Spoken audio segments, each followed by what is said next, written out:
The Subcommittee on Information Technology and the Subcommittee on the Interior will come to order. Without objection, the Chair is authorized to declare recess at any time. Good afternoon. Thanks for being here today. Sorry for the delay. Y'all all know how it is here in Washington.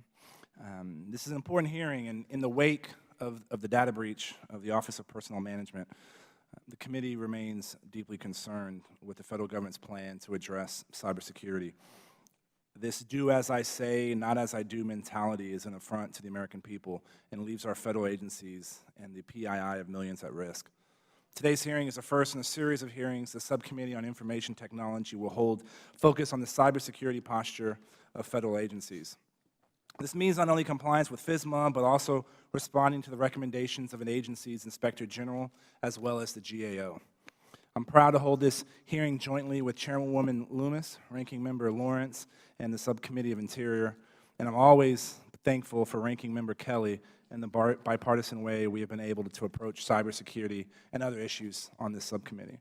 The first hearing this committee held on the recent OPM data breach, I advised agency CIOs across the federal government to pull out their past IG reports and get to work on addressing the vulnerabilities that have been identified. Ms. Burns, I hope you have come here today with a concrete plan to address vulnerabilities in DOI's systems pointed out by the IG and others.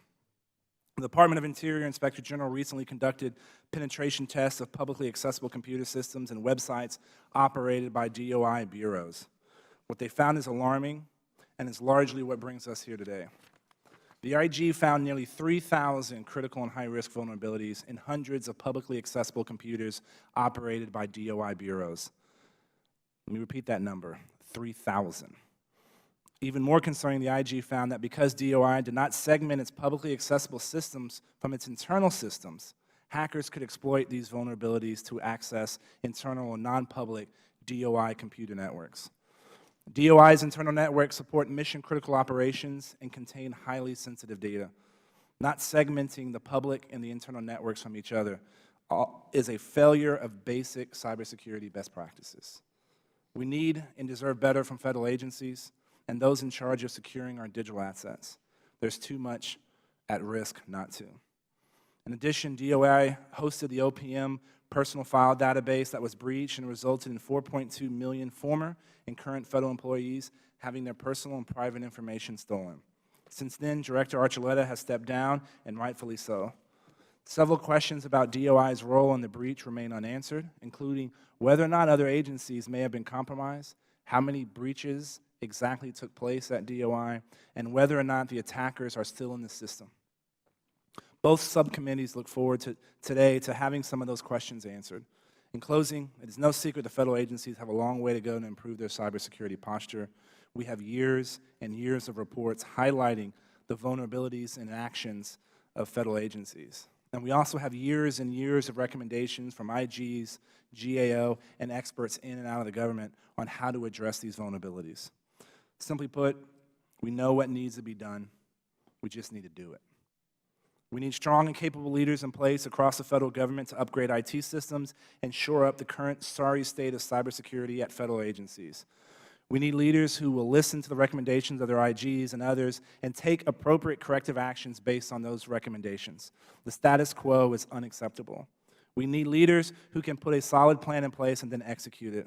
I hope we have that type of leadership in place at DOI. I welcome the witnesses and look forward to their testimony. And now I would like to recognize my friend and the ranking member, Ms. Kelly of Illinois.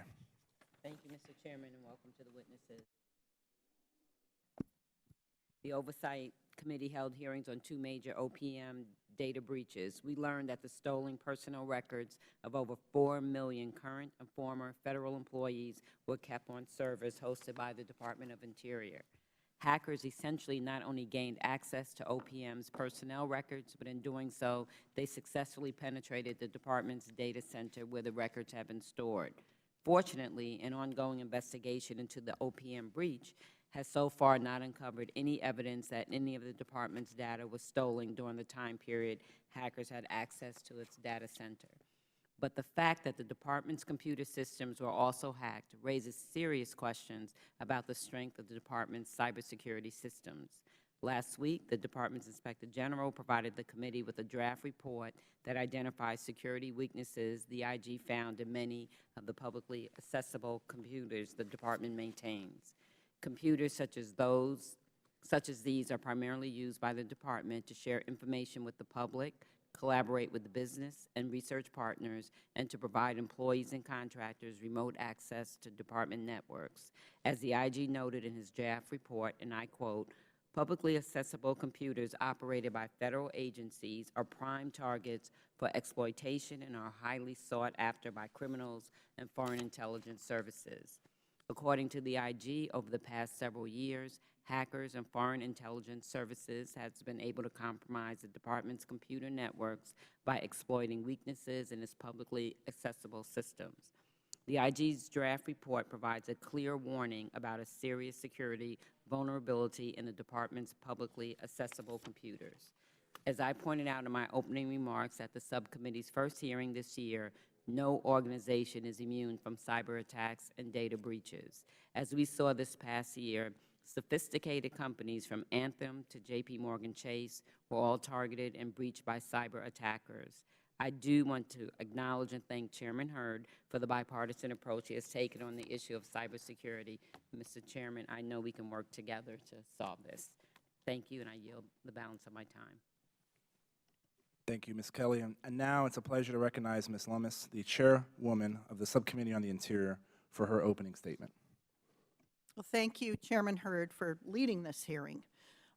As we know, the Department of the Interior hosted a database for the Office of Personnel Management containing the records of approximately 4.2 million current and former government employees. Now, as we've seen, shared hosting can reduce redundancy and costs for government IT needs. Also, as we've seen, however, it can result in increased vulnerability if it's not properly managed.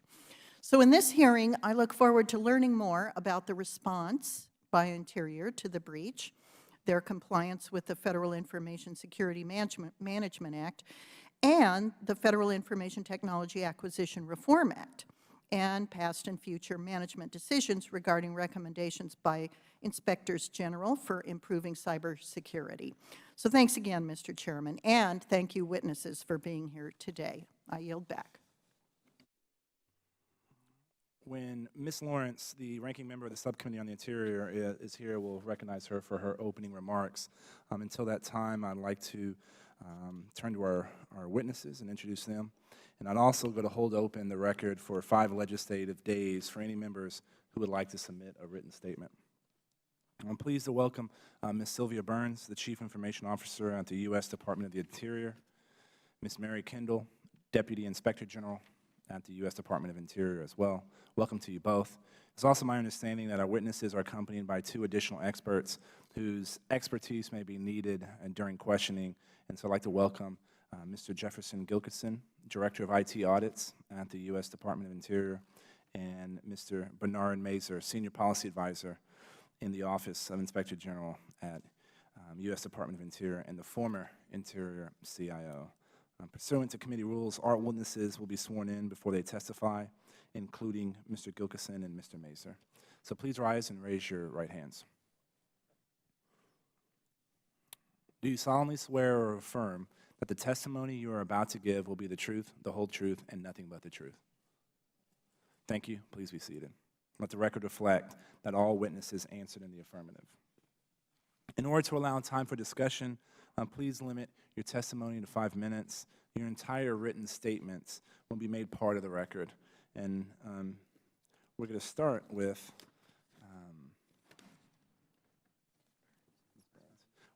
you, Ms. Burns. You're now recognized for 5 minutes for your opening remarks. Chairman Hurd and Loomis, ranking members Kelly and Lawrence, and members of the subcommittee, thank you for the opportunity to discuss cybersecurity at the Department of the Interior. I am Sylvia Burns, and I have been the Department's Chief Information Officer since August 24th, 2014. The Department and its bureaus serve as stewards of the nation's parks, wildlife refuges, and public lands, and as the keeper of the history of this country. Over 70,000 employees in more than 2,400 operating locations, including many remote areas, carry out the Department's mission across the United States and its territories. The Department is committed to cybersecurity and the protection of our assets, including data. IT tools are of vital importance to the delivery of the mission of the Department. The security of those IT tools and systems is likewise critical to our mission. All levels of our department are engaged in the efforts to improve our cybersecurity. My office provides leadership to the department and its bureaus in all areas of information management and technology. The department's programs are many and varied. The department's current IT management and operations structure reflects the decentralized nature of IT programs. My office is responsible for the operation of many departmental systems and issues IT policy, while bureaus and offices are each responsible for their respective systems. Each week, the department detects and prevents between 5 and 6 million malicious connection attempts to exploit vulnerabilities in its internet perimeter and internet-facing systems. My office is working in partnership with the department's senior leadership and IT personnel in the bureaus and offices to improve our ability to manage the risk of cyber attacks while delivering the department's mission. I recently established a department-wide cybersecurity advisory group to support me in developing and implementing a comprehensive multi-pronged cybersecurity strategy and action plan, which includes short, medium, and long-term initiatives to strengthen the department's IT security posture. We are in the process of adopting a more centralized approach managing IT across the department. For instance, to meet FISMA requirements, the department will obtain access and visibility into the entire department network and will play a more direct role in incident response, working with its bureaus and offices and with US CERT. As a result of a secretarial order, FISMA and FITARA, DOI achieved the following. Through the continuous diagnostics and mitigation investment funded by Congress through DHS, DOI deployed capabilities to centrally manage vulnerability patching at the department level, which will greatly improve cyber hygiene across our IT landscape. As of June 26th, the department implemented strong authentication for all privileged users. I'm happy to report that as of this morning, we've achieved 75% of PIV enablement for our unprivileged users. That was news. The department launched its data center consolidation plan to support the OMB Federal Data Center Consolidation Initiative. Data center consolidation reduces the department's IT footprint overall. Consolidating smaller, non-core data centers into DOI's larger and more robust core data centers allows us to more efficiently and effectively manage and protect high-value data. The department supports and appreciates the work of the Office of the Inspector General in assessing and advising the department on its IT systems. We accept all of the OIG's recommendations and will incorporate them into our action plan. The impacted bureaus report that all vulnerabilities identified in the report have been corrected. The department takes the privacy and security of its IT systems and data very seriously. The department immediately and aggressively responded to the recent cyber intrusion, resulting in the loss of OPM data. We worked with interagency partners who are addressing the broader cybersecurity threats to the federal government to develop and implement an immediate remediation plan specific to the threat. We incorporated remediation actions, the OIG's recommendations, and departmental IT improvements, which were already underway, into the department's overall IT strategy moving forward. We will continue to be an active participant in the ongoing efforts by the federal government to improve our nation's overall cybersecurity posture. Chairman Hurd and Loomis, members Kelly and Lawrence, and members of the subcommittee, this concludes my prepared statement. I would be happy to answer any questions you have. Thank you, Ms. Burns. Now over to you, Ms. Kendall, for 5 minutes. Mr. Chairman, Madam Chairman, Ranking Member Kelly, and members of the subcommittees, good afternoon, and thank you for the opportunity to testify today about the results of our OIG audit on security of public-facing websites at the Department of the Interior. Although the OIG has had an IT oversight function for over a decade, we have refocused our IT oversight efforts over the past 3 years. In 2012, we began to transfer the responsibility for conducting IT oversight to our Office of Audits, Inspections, and Evaluations in order to standardize and track our IT oversight of the Department, and we have since doubled the number of IT professionals assigned to this oversight. Our focus on IT oversight has evolved over the years from periodic assessments and compliance reporting to using tools and techniques to conduct ongoing monitoring of IT security controls, an approach that enables responsible officials to take timely risk mitigation actions and make risk-based decisions regarding the operation of their IT systems. This is how we conducted the IT audit at issue in today's hearing. The results of our efforts provided the bureaus with real-time information necessary for them to take prompt action. A future OIG follow-up audit will determine whether those actions were effective at addressing the vulnerabilities identified. Defense in depth is a widely recognized best practice for protecting critical IT assets from loss or disruption by implementing overlapping security controls. The concept of defense in depth is that if one control fails, then another is in place to either prevent or limit the adverse effect of an inevitable cyber attack. We found that 3 DOI bureaus had not implemented effective defense in depth measures to protect key IT assets from internet-based cyber attacks. We found critical and high-risk vulnerabilities in publicly accessible computers operated by these bureaus. If exploited, these vulnerabilities would allow a remote attacker to take control of publicly accessible computers or render them unavailable. In addition, we found that a remote attacker could then use a compromised computer to attack the Department's internal networks that host computer systems supporting mission-critical operations and containing highly sensitive data.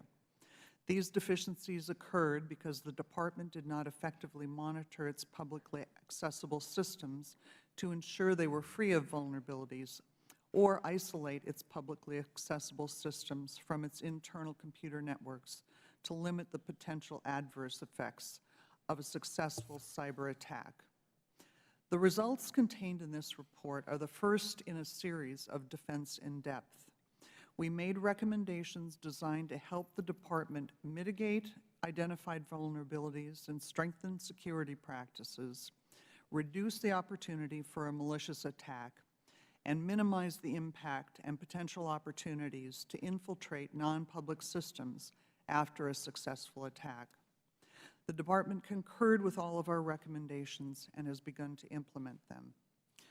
We are preparing a public version of our report, but as we continue to analyze the content, we determined that details of our methodology, specifically the how we did our testing and with what tools, and certain details of the results of our testing could cause harm to the Department and its IT assets.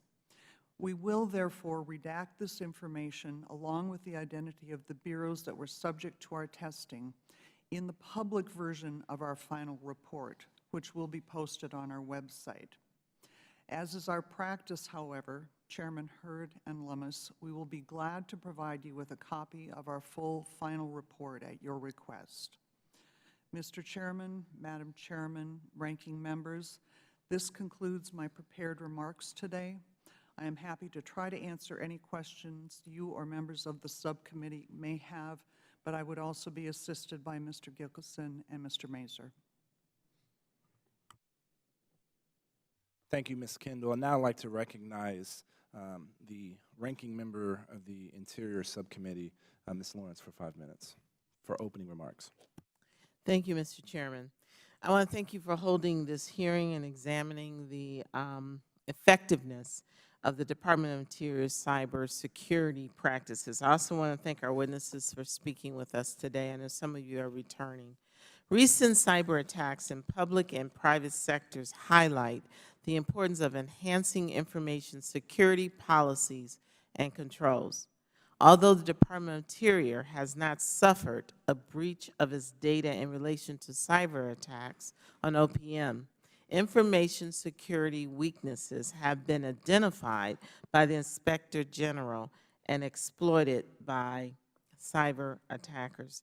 The Federal Information Security Management Act, or FISMA, requires each federal agency, and I will quote, each federal agency to develop, document, and implement an agency-wide program to provide information security for the information and information systems that support the operations and assess and assets of the agency, end quote.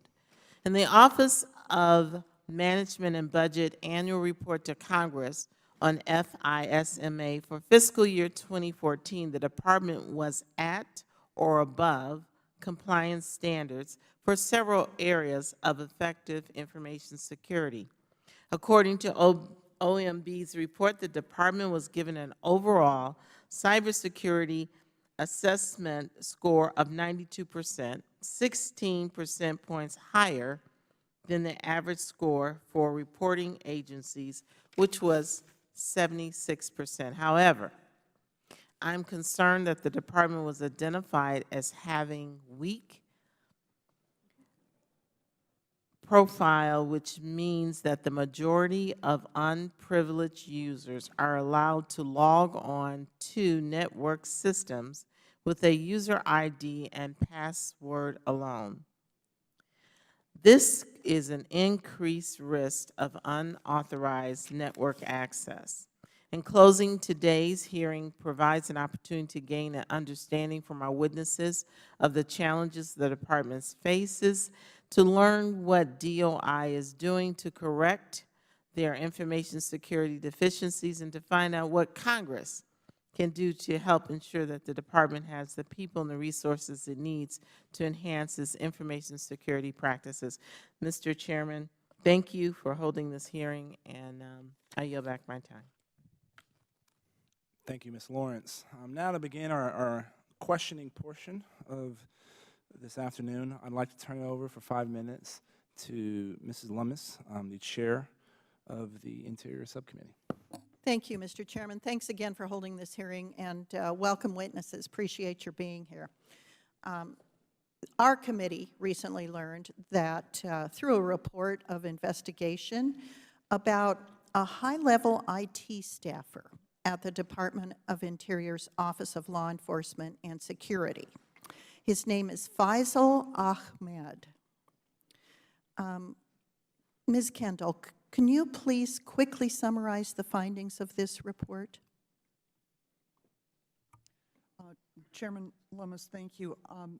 We have not analyzed the personal privacy security implications of our report in this regard, and so I will not identify the individual by name. But when the OIG was notified that there was an individual in the Office of Law Enforcement and Security who may have falsified his credentials, we investigated these allegations and determined that, in fact, there were 2 transcripts suggesting that he had both an undergraduate and a master's degree, which he did not have. The person who was subject of this investigation resigned from the position 3 days after we initiated our investigation. And at the time, was Mr. Faisal Ahmed, I'm at liberty to disclose his name, was Mr. Faisal Ahmed the Assistant Director for the Office of Law Enforcement and Security, heading the Technology Division? I believe that was his title. Okay, please continue. We did determine that there were 2 falsified transcripts on the computer that we seized, and that those transcripts had been, the individual had requested that the transcripts be included into his official personnel file. Also understand, and this may or may not be in the report that you received, I've since received some information that they may have been submitted for an SES candidate development program, but I understand that the individual was not an SES member, as the report may have suggested. Now, we have reason to believe that Mr. Faisal Ahmed is currently employed at the Census Bureau. Do you know if this is true? We were not able to confirm that before the hearing this afternoon. Have you ever been contacted, or have you ever contacted the Census Bureau or Department of Commerce about Mr. Faisal Ahmed? We were contacted by an Office of Personnel Management investigator investigating the background of this individual and provided that investigator with the information that we had available in our files. Now, it's my understanding from the report on investigation on the Faisal Ahmed case that your office presented this case to the Department of Justice, but they declined to prosecute. Do you know anything about why they declined? We rarely get reasons behind declinations for prosecution, and I am not aware of a reason behind this one. Did anyone from your office have any discussions with DOJ about this case? We typically either forward our report of investigation and oftentimes have some discussion with the prosecutors. I could not tell you specifically if we did in this case. I'm concerned that there may be an individual who was in a high-level position comparatively. It's a high-ranking senior executive services position.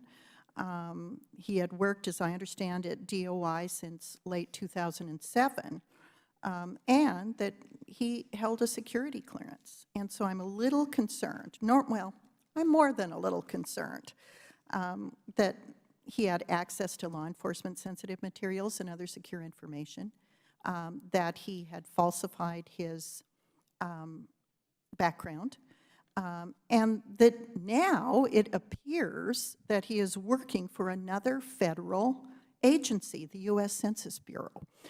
So there is additional fallout from the issues that have been raised by the gentleman from Texas, Mr. Hurd, about this hearing. So as to these collateral matters also, I thank you kindly, Mr. Hurd, for holding this hearing. I yield back. The gentlewoman yields back. I'd now like to recognize my distinguished colleague from Illinois and ranking member, Ms. Kelly, for 5 minutes. Thank you, Mr. Chair. Ms. Burns, the two data breaches OPM recently reported have been particularly concerning to us because of the national security risk involved. According to testimony you gave at a recent hearing on the OPM data breaches, the OPM personnel records that were compromised in one of those breaches were hosted in a data center maintained by the Department of Interior. Did the cyber attackers who gained access to those records also gain access to the Interior's Department data center? So the adversary had access to our data center. It was exposed. There was no evidence based on the investigation that was led by DHS, US CERT, and the FBI. There was no evidence that the adversary had compromised any other data aside from the OPM data. Okay, so the same cyber intruder who breached OPM's personnel data, which the Department of Interior hosted on its servers, also breached the defenses of the Interior's Department data center. So the intrusion that you're referring to was a sophisticated breach, and my understanding, based on DHS's assessment, was that the adversary exploited compromised credentials on OPM side to move laterally and gain access to the Department of Interior's data center through a trusted connection between the two organizations. So the cyber intruder, did they gain access to DOI's data center through OPM, or was it the other way around? The adversary gained access to DOI's infrastructure through OPM, as far as I understand, based on DHS's investigation.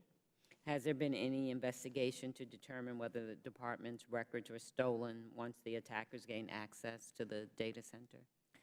So I believe that that was part of DHS's comprehensive investigation, that when we first learned from them of the intrusion, They came on board in April 2015, this year. And they actually were on the ground with other interagency partners at the site of the data center, collecting data and forensics for approximately 3 weeks. They took that data back, and so the investigation was ongoing even as they were there. But they took the data back, and my understanding from the report that they issued to us was that there wasn't evidence of further compromise of DOI's data in that data center. So there's no evidence that the department's data was stolen? Correct, based on what DHS's report said. I would defer to them, though, if you wanted to get into more detail, because they did the detailed analysis, and they're really the ones who are the author and the source of the investigation and the findings. But that is my understanding based on reading their report. Okay. In addition to hosting OPM's personnel records, the department hosts data from other agencies in its data center. Is that correct? And if so, which agencies? Yes. Actually, the department is the data center in question. The biggest customer of the data center is actually Interior. So it's the Interior Business Center, what we call IBC. They're a shared service provider, and they are the majority user of the data center. And we also host some applications for the Office of the Secretary in the data center. Okay. With the exception of the OPM's records, was data from any of the other agencies, those places you mentioned, compromised when hackers gained entry into the department's data center? As I was saying before, based on my understanding of the report from DHS and their forensics, there was no evidence that any other data was exfiltrated from the data center. From all that has happened and what you've gone through, what do you feel are some of the key lessons that the department has learned? So many lessons learned. So as you can imagine, when I, as the CIO for the department, learned of the intrusion, it was horrifying to me. And since that time, my team and I actually have been on a high alert, working probably 7 days a week, long hours, to take our lessons learned and do a mitigation plan around it, a remediation plan that's comprehensive.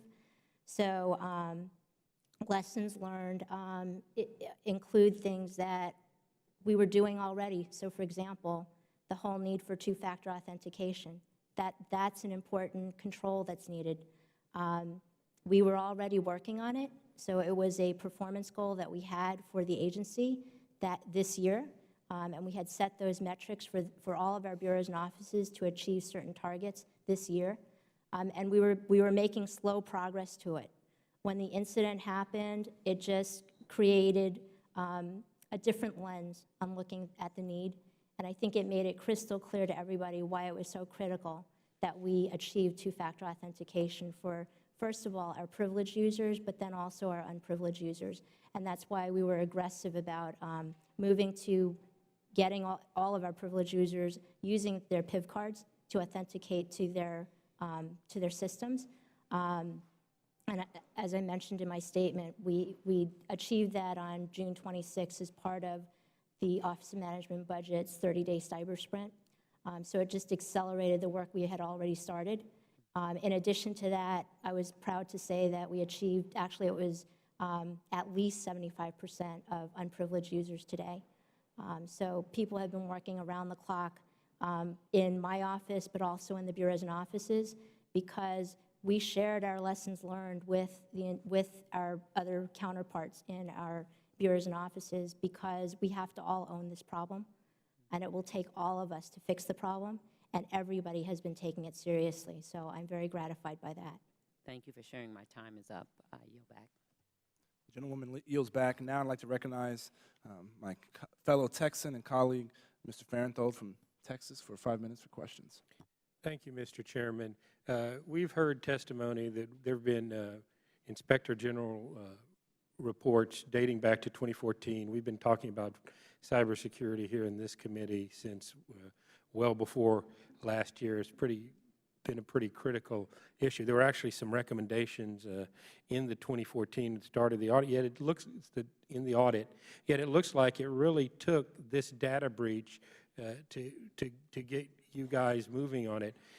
Ms. Kendall, or Ms. Burns, would you like to take just a second and talk about, as a result of 2014, how much was done and how much didn't get done out of the 2014 recommendations?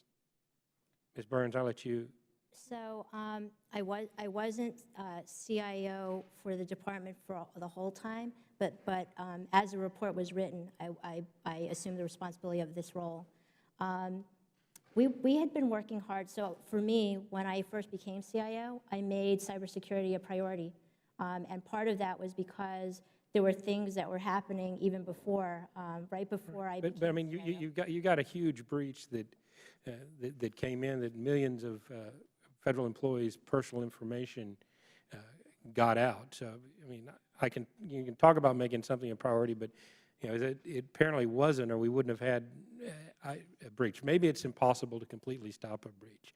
But now, can we just get a little bit of background, just so everybody's clear on exactly what happened? The Department of Interior, were you hacked, or was it an insider, or was it a combination of both? So from my understanding of DHS's investigation, there was the compromise of an OPM privileged account. So there were credentials, privileged users' credentials were compromised and went from OPM. Now, do we know if it was do we know if it was an insider job, or somebody just got his information, or brute force attack, or some other way, or did he voluntarily share that with? I don't have that information, and I would defer to DHS US CERT because. And so how did y'all first find out about the breach?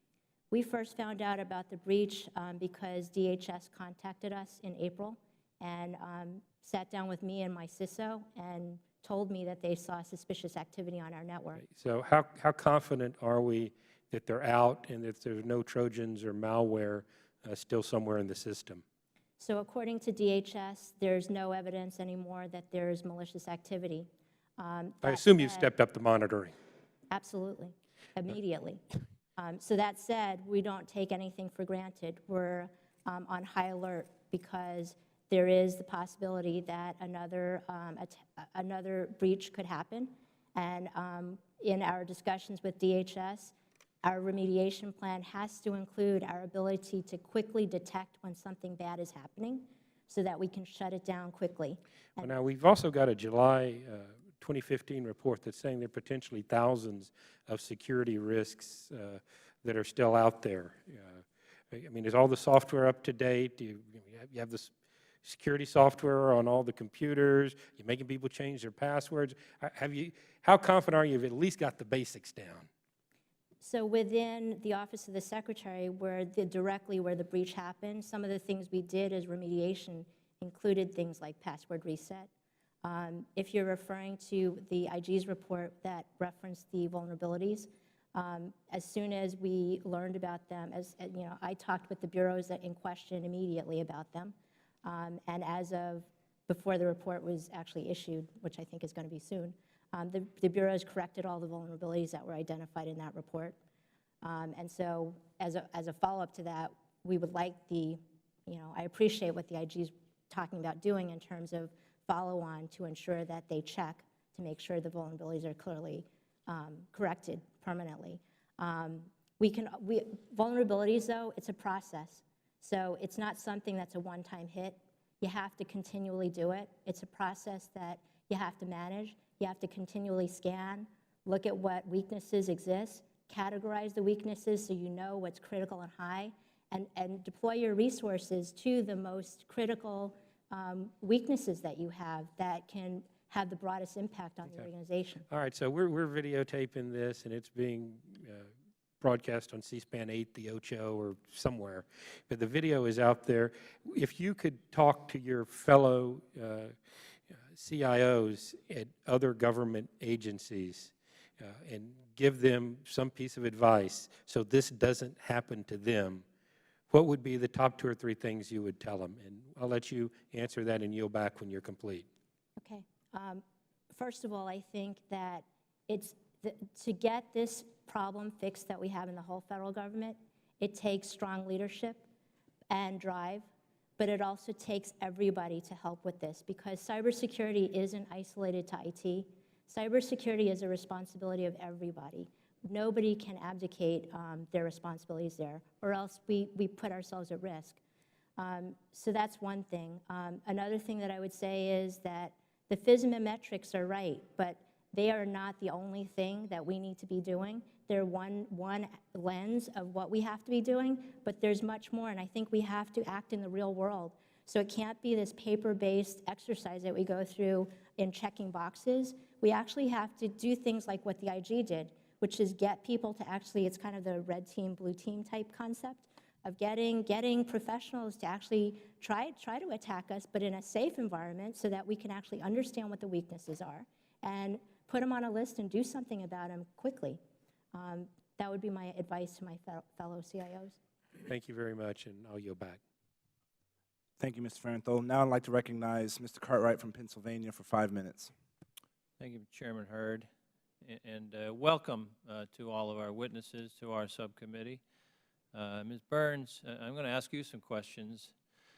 And now, I want you to understand, when I ask you a question, if you don't know the answer, it's all right to say, I don't know, because accuracy is the most important thing we're after here.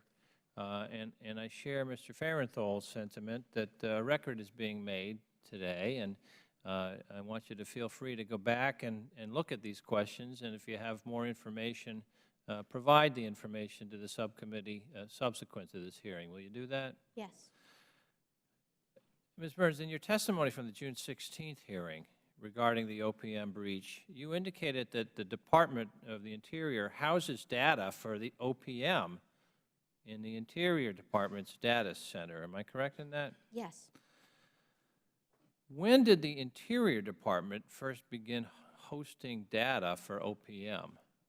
From my understanding and talking with my staff, OPM started to become, first became a customer of the department in 2005. Okay. Is this under some kind of agreement? There's a memorandum of understanding between the two organizations. Would you send us a copy of that, please? We can, yes. Now, under that agreement, what is the Department of the Interior's role in providing cybersecurity for the data that it hosts?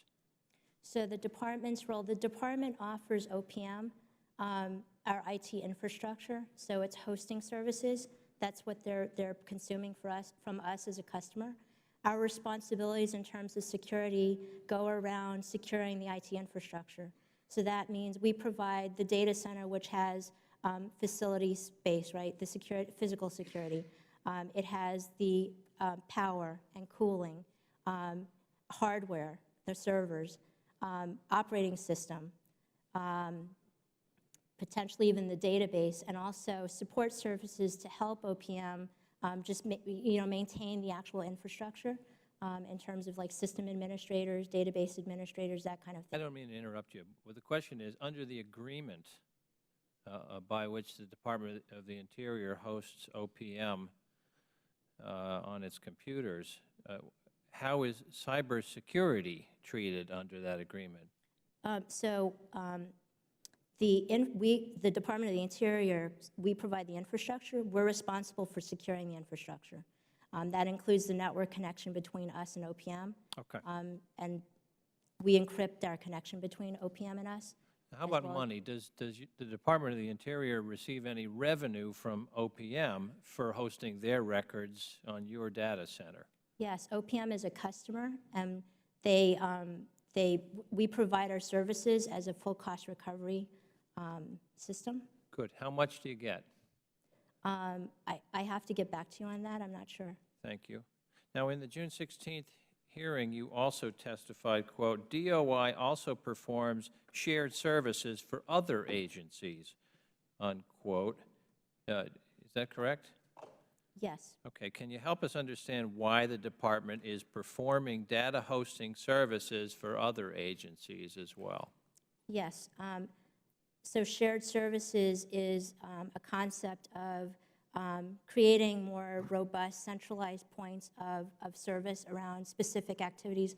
IT is one of them, but there are others, and it's because you can gain economies of scale, so it's less expensive and more efficient to a customer to consume the service from a provider like that at a better rate, and also because we can aggregate capabilities in that area of expertise, in this case IT. So the other agencies could store their own data, but it's a cost savings if it's all in Interior, is that it? It could be for them. They'd have to look at the business case for that. Now, how many other agencies does the Interior Department do this for? So the primary customer that Interior, well, we have in the data center, is really the Interior Business Center. So it's an internal customer. It's a and we question also looking have- for a number. How many agencies does Interior do this for? Can I get back to you on that? Please, please. How long has the department been hosting data for other agencies? I don't know the answer to that question. Okay, you'll get back to us? Yes. Okay. Now, does the department provide this hosting function under a similar arrangement, similar to the agreement with OPM? Yes. So you'll have separate agreements for each of the other agencies? Yes. Can you get us copies of those as well, please? We can follow up on that, yes. Thank you, and I yield back, Mr. Chairman. Thank you. The gentleman yields back. Now I'd like to recognize Mr. Russell from Oklahoma for 5 minutes. Thank you, Mr. Chairman. Ms. Burns, the IG found that a remote hacker could exploit vulnerabilities in public accessible computers to attack internal or non-public Department of Interior computer networks. Why weren't the two systems not segmented from each other? So, several years ago, actually, if you would indulge me, I need to go back a little bit in history for the Department of the Interior. In 2001, there was, I don't know if you're familiar with the Cobell lawsuit, the Cobell litigation. It was a situation regarding Indian Trust, and as a result of it, there was a breach that caused a decision to disconnect it started with disconnecting the department from the internet, and it ultimately resulted in about like 5 other bureaus and offices within DOI from being disconnected from the internet for about 6.5 years. And in that environment, because of just the fear of being disconnected, all the bureaus and offices in the department basically created sort of the moats and protections around themselves organizationally from an IT perspective. And in essence, you couldn't really work together easily in that environment because they were trying to protect themselves from being associated with trust data. In 2008, the department reconnected those organizations back to the internet, and what it came to find was that the organizations within the Department of Interior had difficulty just doing basic day-to-day work together because of these security controls that were put all around their IT infrastructure. And that initiated an effort to optimize our network.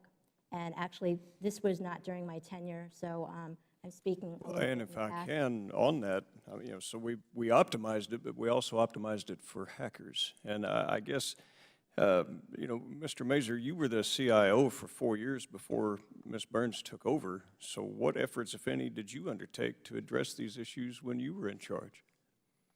Thank you for the opportunity to respond. Sir, can you move the microphone closer to you? Yeah.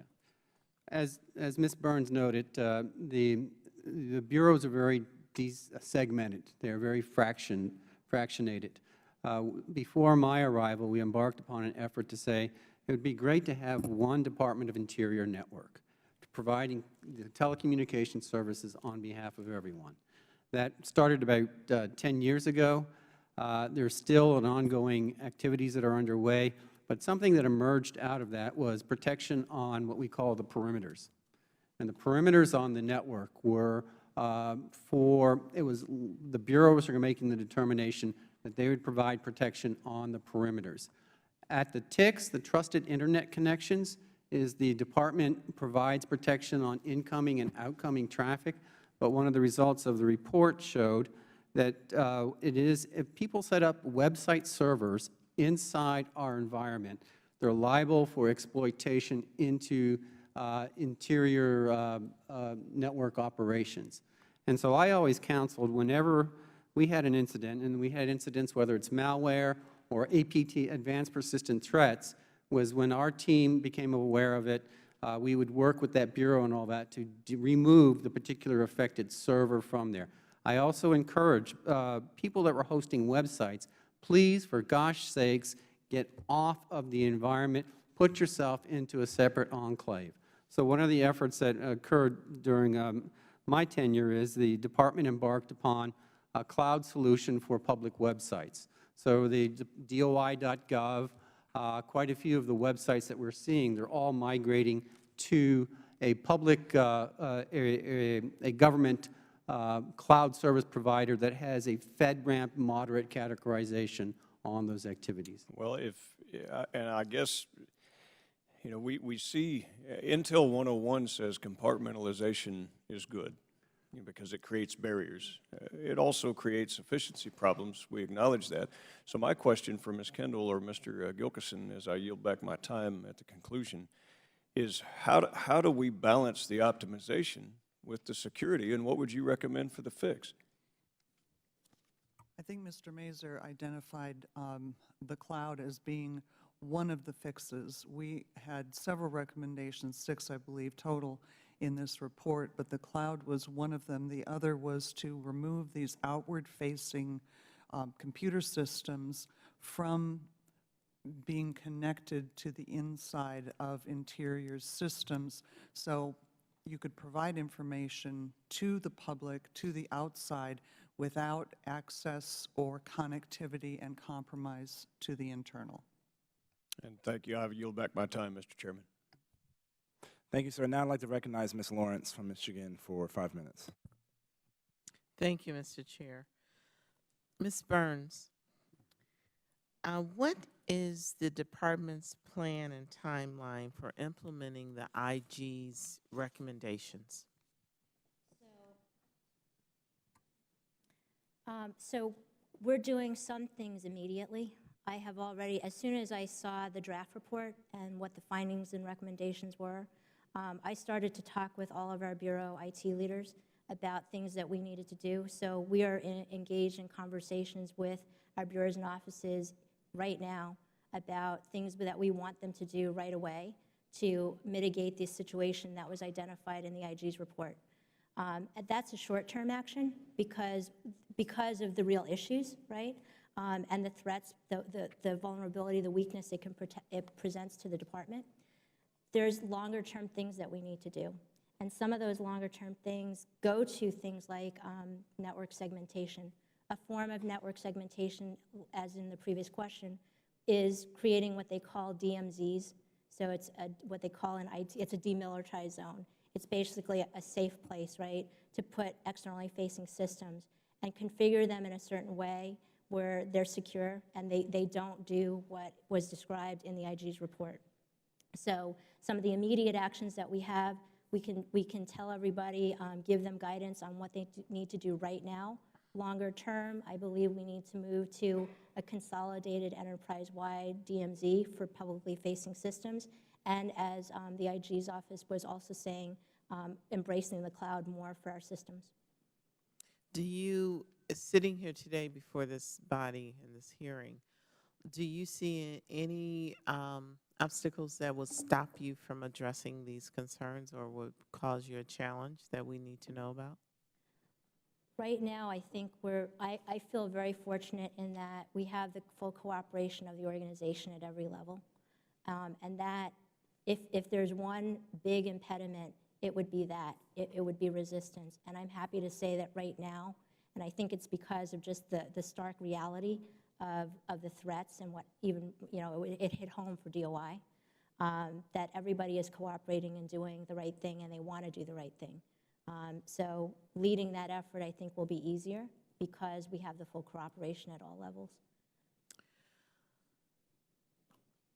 The first recommendation for the CIO is to require and enforce the secure development and management of all publicly available IT systems. Mr. Burns, what are you doing to require and enforce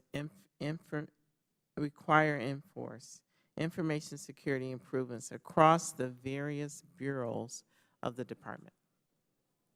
I'm sorry, Mrs. Burns. Thank you. Ms. Burns, I'm sorry. Thank you.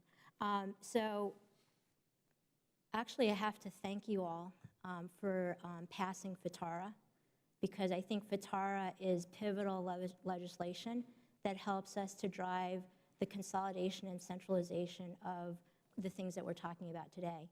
I think one of the biggest challenges that the department has is the fact that you have all the different separate operating environments for IT.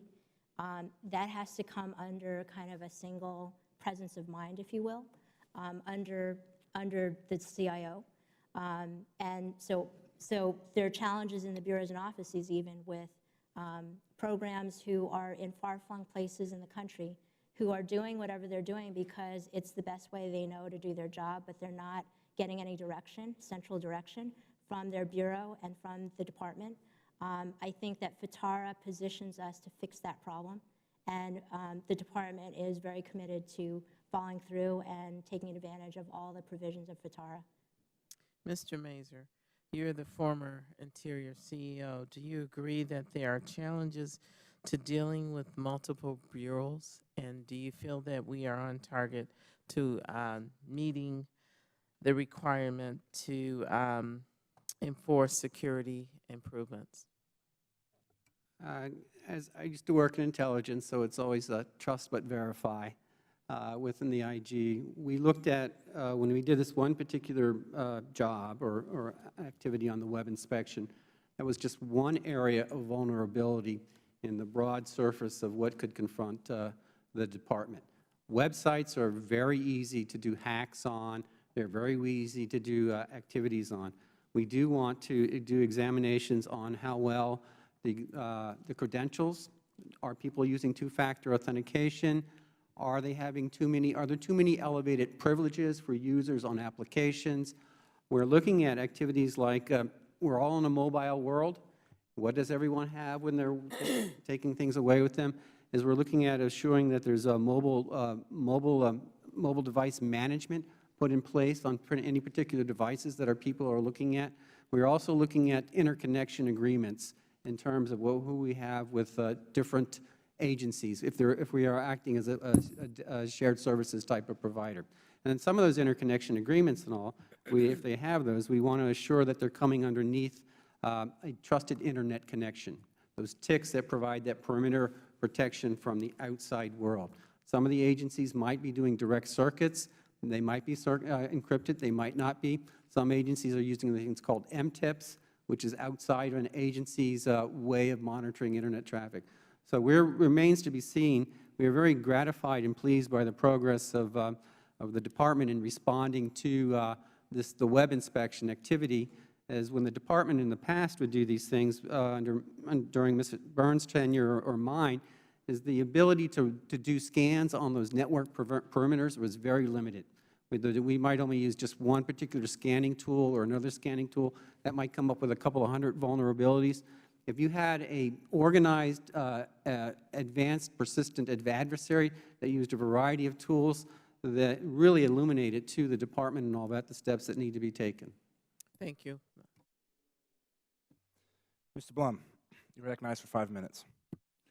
Thank you, Chairman Hurd, and I'd like to thank the panel for being here today and giving us your insights on these most critical issues. Ms. Burns, I believe 20 of the 29 IG recommendations made in fiscal year 13 in the audit remain open. Many of these are basic cybersecurity recommendations, as you're well aware, such as implementing third-party vendor security patches, maintaining an up-to-date information systems inventory, and utilizing approved and authorized solutions for remote access. When do you expect to address these recommendations? So those are on a rolling list that my team keeps, and we monitor very closely with specific targets. I'd have to go back and look specifically to see what our plans are, what we had as the date for doing that. But I would say that with all the events of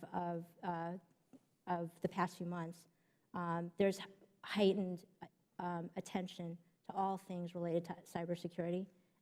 We were already working on, for instance, clauses to contracts that would include security provisions.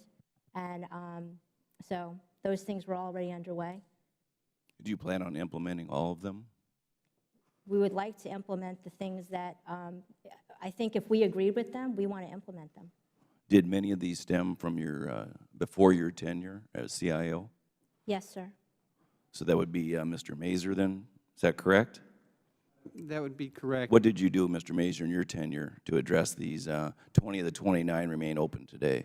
What did you do to address these during your tenure? What we would do with, regardless of any weaknesses, or what we'd call them program objectives and milestones, is we literally receive thousands of weaknesses. What I did during my time, and it appears that it's continuing, is we set up a particular organization, sub-organization within the OCIO that monitored all audit and GAO and weakness findings, and then we pressed upon the bureaus or the office that was responsible for them on completion dates, and then there was a continuous follow-up on whether or not they're finishing those recommendations to be completed. Some recommendations can't be finished within 2 months, 4 months. Some might take a particular year because it might have to take a clause in a contract change. 20 of 29 seems to be a big number to me, and they're still open today. If you look at open findings or open audit actions and all that, there's literally, there might be several hundred of those on those. There are normal things that there are either a weakness and all that need to be corrected, and then they will be corrected. The bureaus have always been, or the office responsible for that, are always impressed. They get updates. They're requested for updates as to when those things are going to be completed. The IG felt these were important enough to put them on a list, and it seems like the list, it never makes it to the top of the list. And it sounds like it hasn't for years. That concerns me. Does it concern you, Mr. Mazur? It very much concerns me. When we looked at things like we call this term POAMs, forgive the abbreviation, there are literally thousands of them. One of the things that we were looking at, and it's still continuing under Mrs. Burns' tenure, is how many of these things are older than 6 months? And then what were the steps and all that needed to be to complete those? Were you eligible to receive a bonus over the Yes, last sir. 3 years as CIO? Yes, sir. Did you receive a bonus in 2011?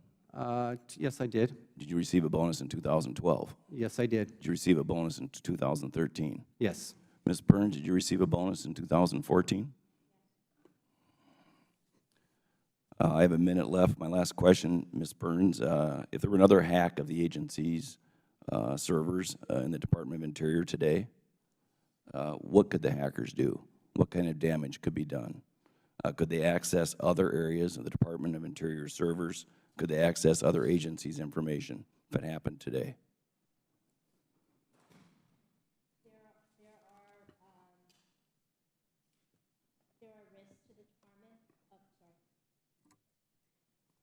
There are risks to the department, and so it's important for us, for me, to be attentive to what's going on and make sure that we do whatever is necessary to immediately, and I'm not talking about waiting years, I'm talking about looking at what could really happen to us and damage us and act quickly. And that's something that I have been doing. I was doing it during my tenure, but I think it's with sharpened focus since over the past few months. Are we still vulnerable? Is that a yes? Are we still vulnerable? Can they still do serious damage today? I think that all agencies are vulnerable. Thank you for your candor. And with that, I yield back my time, Mr. Chairman. Thank you, Mr. Blum. Votes are going to be called soon, and I think we can get through the questioning before then. I'd like to turn over to Mr. Liu for 5 minutes. Thank you, Chairman Hurd.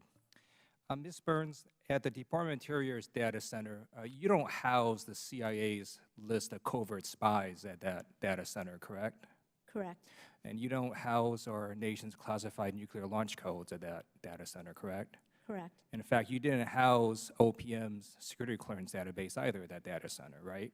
Correct. And that's because you're not a national security or intelligence agency, correct? That's correct.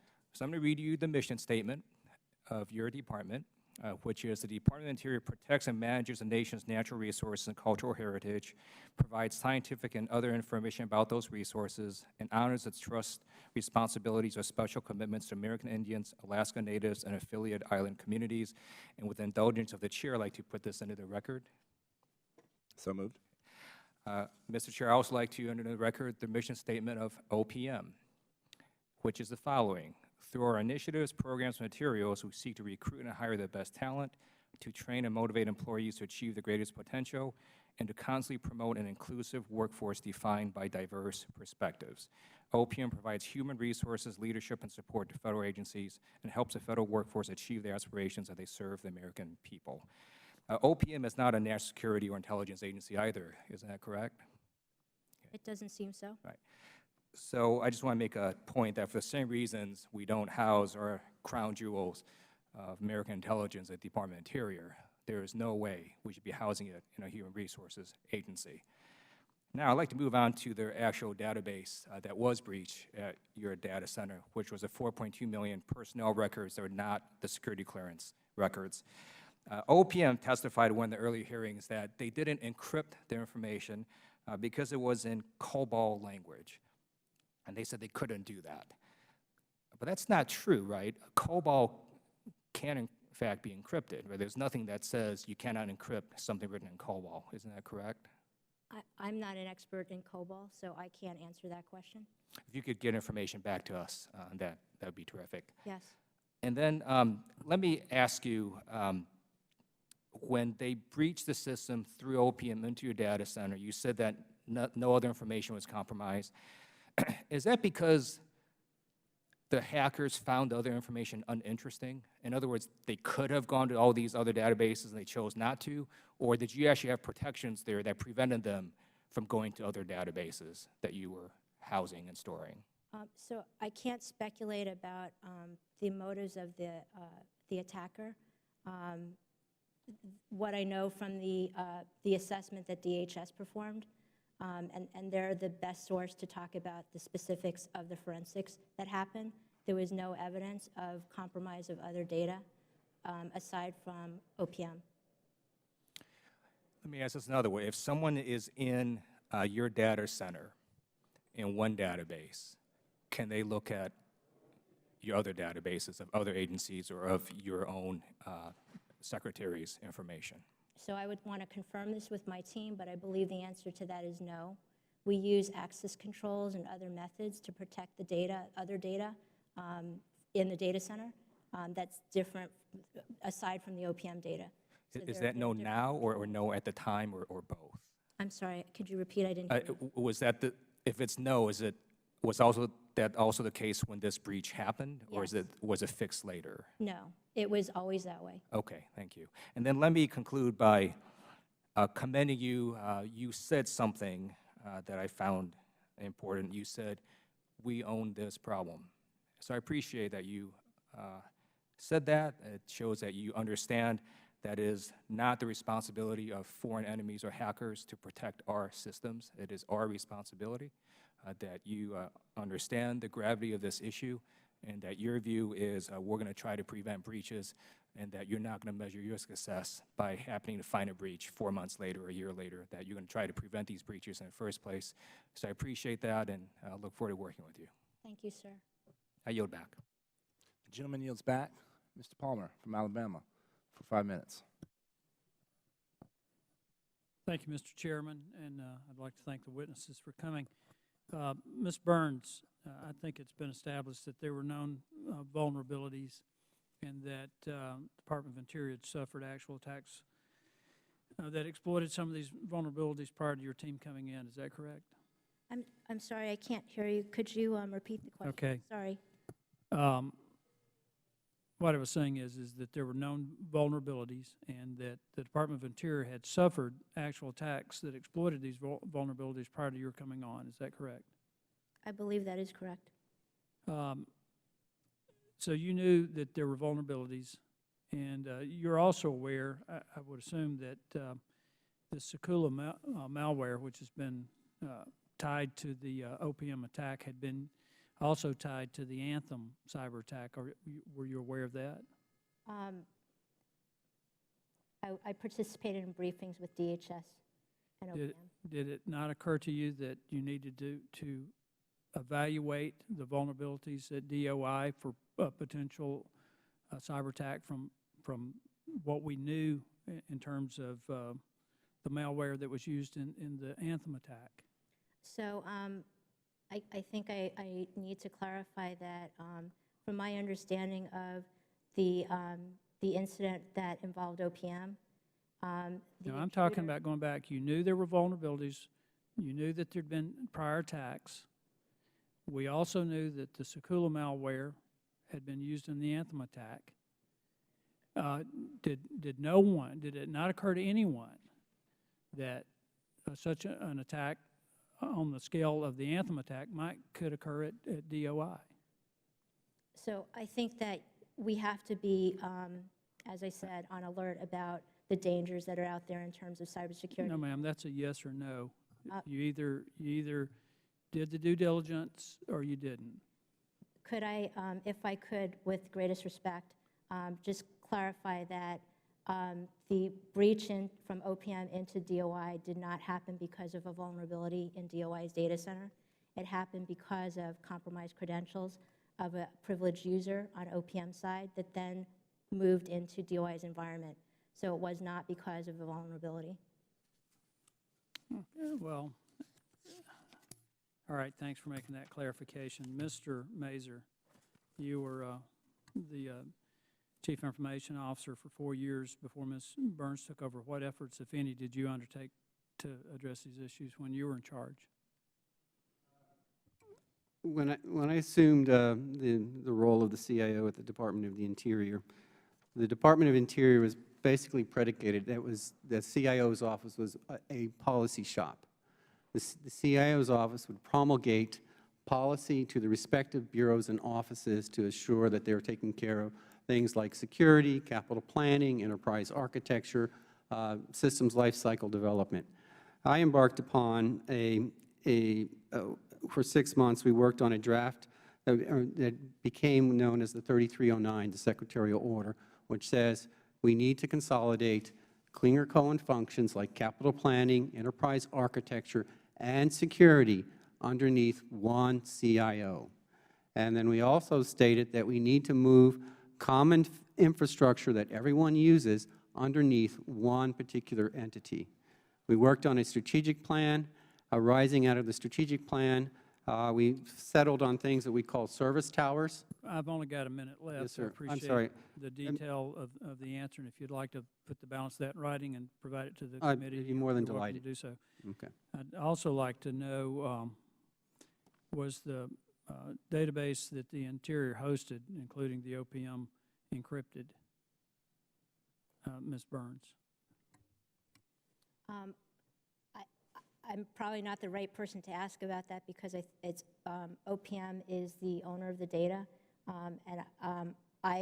In sitting in the testimony with the previous OPM director, I just heard her testimony that she said the data was not encrypted. So I get my information from that. Do you have any idea how many serious breaches DOI has suffered in 2014? I'm sorry. And so far for this year, how many breaches have you suffered? Do you have any idea? 2015? 2014, 2015? So that, I can't answer that. We have a distributed IT environment, as I said, and it was cited in the IG's report that there was reports of incidents. I think they referred to some incidents in the report that were reported by the bureaus and offices that my office doesn't necessarily have visibility into. So we had to do research into them. In order to answer your question, I would have to go back and look further at that. Would you be willing to let the committee know that? Yes. Thank you. Yield, Mr. Chairman. Thank you, sir. I'd like to yield myself 5 minutes. Just want to be clear, Ms. Burns, because you make a good point, and I want to make sure everyone recognizes that. The bad guys got access to a credential that was OPM, and they used that credential to gain access to the data housed at the Department of Interior, so that they used those credentials that had natural access to the information that was breached. Is that correct? That's correct. So they didn't take advantage of any vulnerability other than getting access to that username and password. That's my understanding, sir. Thank you. This recent vulnerability assessment that the Inspector General did, who called for that?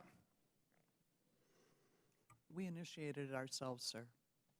Okay, and Ms. Burns, how much of the IT budget for Department of Interior do you control? First question, what's the IT budget roughly for all of DOI? So the IT budget, overall, we report approximately $1 billion a year. So of that $1 billion, how much do you, as the CIO of the department, have access to? I would say it's